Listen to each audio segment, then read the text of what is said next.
Hello and welcome to Nan Loves Food. I am Anne here today with a review of the Click and Grow. So I've had this thing for 4 months-ish, and I wanted to give you an update because I do have some feelings now that I've gotten to know her and she's gotten to know me and what I think about our relationship moving forward.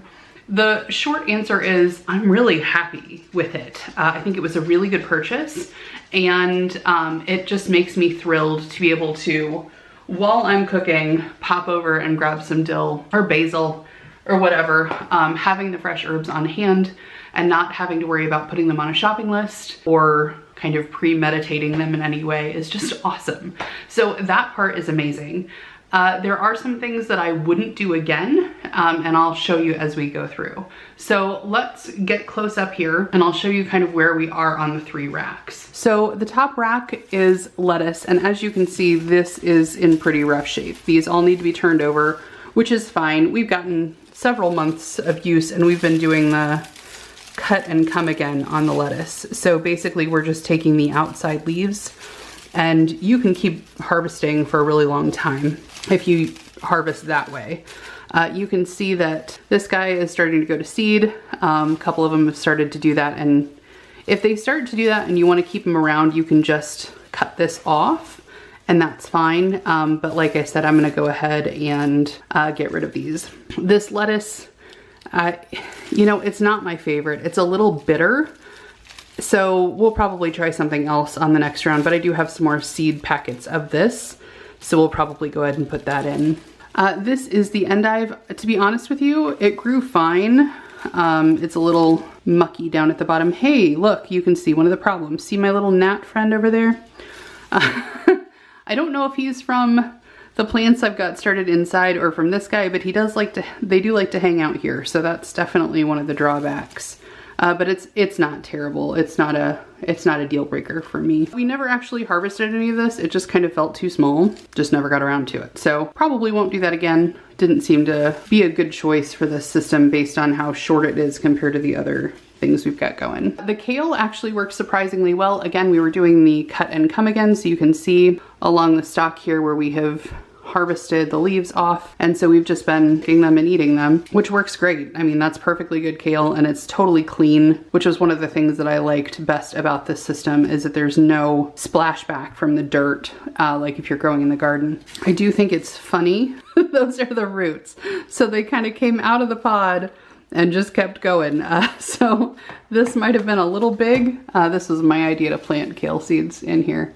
I don't know that they would recommend that, but we do have 2 kind of stalks of kale back here. So that worked really well. Not mad at that at all. And quite honestly, that could probably go for a little bit longer, although we are getting a little bit of yellowing on the leaves here. So, you know, eventually these little pods, there's dirt and fertilizer in there.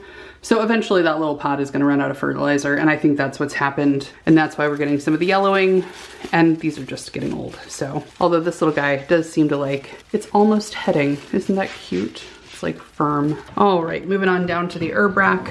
The basil has been phenomenal. It keeps wanting to go to seed as well. If you're growing basil and this happens to you, it's totally fine. You just pluck this little bit off. Kind of see the flowers there starting to form.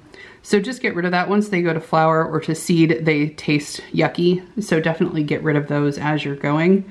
So unlike lettuce where you want to harvest on the outside, the kale you definitely want to harvest kind of in the middle. The basil you want to kind of harvest from the top. So if I were going to harvest this, I would just probably cut it down here. As you can see, I have done. You can see where I cut it. And so it just kept going and split off in 2 different directions, and it's very happy. So this basil has been very happy. I will not grow basil again in this season. It is getting to be basil season outside, so that will go in the regular garden. And I actually, if you don't know this, you can actually take clippings from your basil like this. Like I could totally take this off, and I have, from this plant. You cut the stem here, shove it in a jar of water for a couple of weeks, and it will actually root itself. So all of the basil that I'm going to plant in my actual garden this summer is from these guys.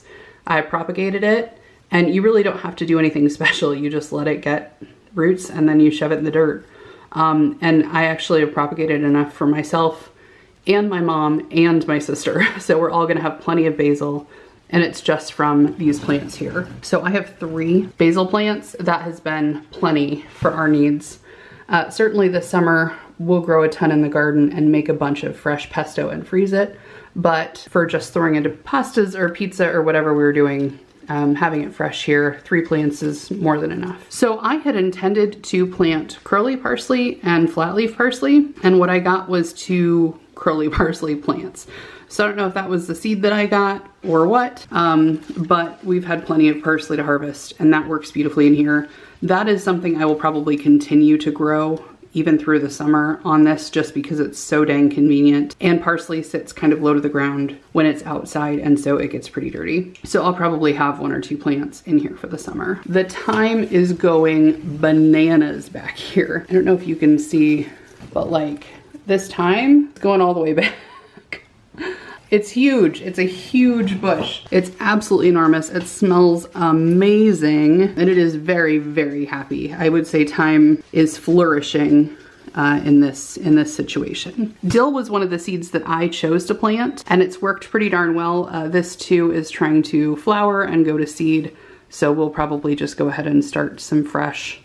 But very thrilled with how that went. Same with the oregano. Man, it is happy and healthy and trying to bush out. So you can see this is trying to grow well past its space. Now oregano is another one we've got in the garden outside, so probably won't put it in for the spring and summer season, but it's great to have during the winter. And again, this has just been awesome to throw on chicken or pasta or pizza or making sauces or whatever. Like, it's just been amazing to have it here. One spectacular failure has been my poor little chives.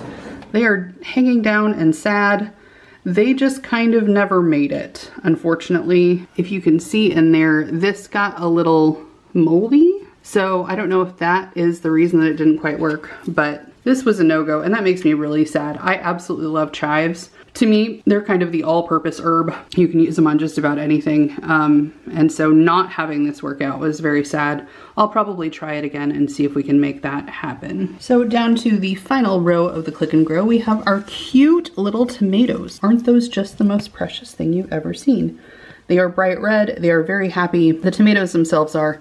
The plants are kind of sad. They're definitely crunchy and at the end of their lives. But we're gonna harvest all these tomatoes off and use them there. So I grew 3 tomato plants. This one, as you can see, didn't make it. It just kind of molded over as well. But I'm pretty impressed with the harvest that we've gotten off of these guys. I've certainly snacked on a few. This plant is so tiny. He's like maybe 3 inches tall. But sure enough, he's fighting for it, and he's got all these little fruits on him. They did a pretty good job. And even though this little cup didn't work out, I did actually get 2 tomato plants out of this one. So it kind of all worked out in the end. And finally, we have the strawberry plants, which this has been kind of a mixed bag for me. So the interesting thing about both the tomatoes and the strawberries is that they need to be hand pollinated, which I knew intellectually, but didn't realize what a giant pain in the tuchus that would be to hand pollinate everything. Bees are awesome. You want them to do their job outside, and they're not doing it in my house, so I have to come and do it. So I got some questions about what hand pollinating looks like in the last video I posted on the Click and Grow. So I'll show you how I do that. I am no expert, but it did seem to work because we definitely have the cutest little red strawberries you ever did see.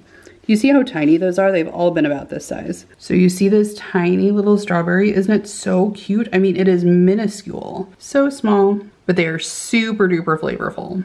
So good. So for the pollination, I'm just taking a little paintbrush that you would use for watercolor or something. So what you have to do is you have to go through all the plants and search. So you have to find these little flowers, and you take the paintbrush and you actually just knock the pollen around a little bit. So I just make sure to kind of get around all the petals and knock it around. Every single strawberry requires you to hand pollinate, and it's kind of a pain. So here's another one, and we're just gonna take that, hold on to that flower. It doesn't matter at this point if you knock the petals off. Once it's pollinated, it's fine. That was gonna happen anyways. So of the strawberry plants, this one didn't do that great, but we did get actually a tiny bit of fruit off of that. So I have 1, 2, 3, 4, 5, 6 strawberry plants on the bottom. and then 3 tomato plants over there. But it's taken a lot of time to kind of go through and find each of those flowers, and every single one has to be pollinated. So overall, I'm really happy with this purchase. I think it was a good choice. I'm thrilled. It was amazing to have fresh herbs and lettuces this winter, and I will be thrilled to have the fresh lettuce and a handful of fresh herbs through the summer. Basil specifically is one of those things that if it gets too hot, it goes to flower. And so unfortunately, at least where I live, tomatoes get ripe when it's too hot for basil to be harvested. So the basil has already kind of gone to seed. And so it sucks because you want basil and tomatoes together, or at least I do. So having it inside will be awesome when those tomatoes get ripe. So I'll make sure to have some on hand then.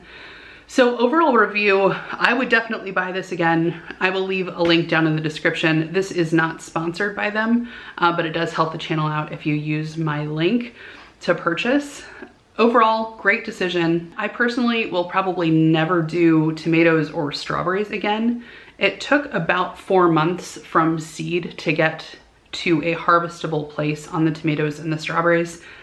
And that's a long time. And this is, quite frankly, kind of expensive real estate. So if you want to teach kids how tomatoes grow or how strawberries grow, I think it's awesome for that. Like, if I had kids, I would definitely want them to know those things. And so I can totally see it as a learning tool. But in terms of like practical harvesting, like using this as a functional garden, I don't think so. It just doesn't make a lot of sense to me. I would rather have the lettuces and the herbs coming out and get more salads. The ability to grab some lettuce for a sandwich or for a taco or for whatever you're doing and just like have it and not have to worry about the bags like getting mushy and brown in the bottom of my fridge is amazing. So occasionally for taco night, we will still buy a bag of shredded like iceberg, but in general, this has kind of been our source for a quick pop of green and fresh and crunch. And I love having that in my home. So I hope you found this review helpful. I did a pretty thorough review of why I decided to get this one and not a couple of the others that are on the market. If you haven't seen that video, I will link it below, but also make sure you're subscribed and hit that thumbs up if you found this video helpful. Thank you so much for watching today, and I'll see you in the next one. Bye.